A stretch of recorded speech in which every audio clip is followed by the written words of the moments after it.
choose.org. Teachers from across the country use our website to request materials they need for their students.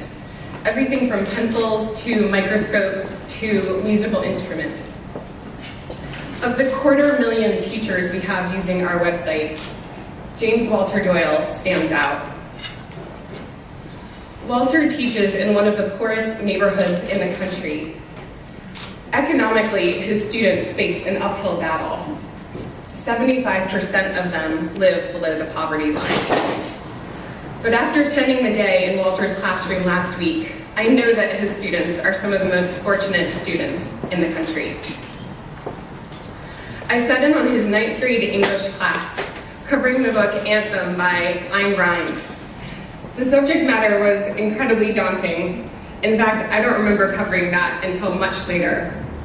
But Walter's students were on the edge of their seats. After class, Walter's students told me about a program he created called Kids in Culture.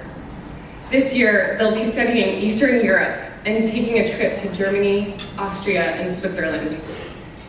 For many of them, this will be their first time on an airplane, let alone outside of the country. And Walter raises all the funds for those trips himself. During lunch hour, Walter's students hung out inside of his classroom instead of outside of the school. I saw them asking him for advice on family situations, joking around about personal things going on in their lives, getting extra help on their schoolwork. It's clear that Walter is much more than just a teacher to them. I'll leave you with a quote from one of his high school seniors, Jamel. Starting off high school, I was a bad student. When I got to Mr. Doyle's class, he got on me about being lazy and not doing my work. I used to think he was picking on me, but he was just straightening me out. He wanted to make sure I would go to college. Please join me now in congratulating James Walter Doyle as one of the chief teachers.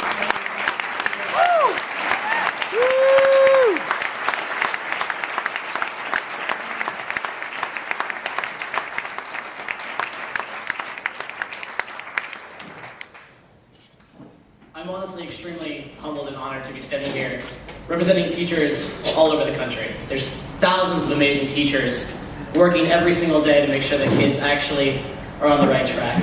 And all I really think I did was find a way to connect you all, the public, in that process.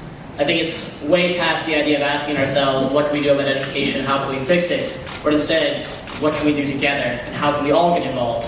Whether it's donating to Donors Choose, or doing something with Kids in Culture, Adam Levine, I have musician students. Whatever it may be, you can find a way to find a classroom, get involved, and actually make an impact. And for me, 7 years ago, I started this journey simply as a guy who had a cat named Holden Caulfield.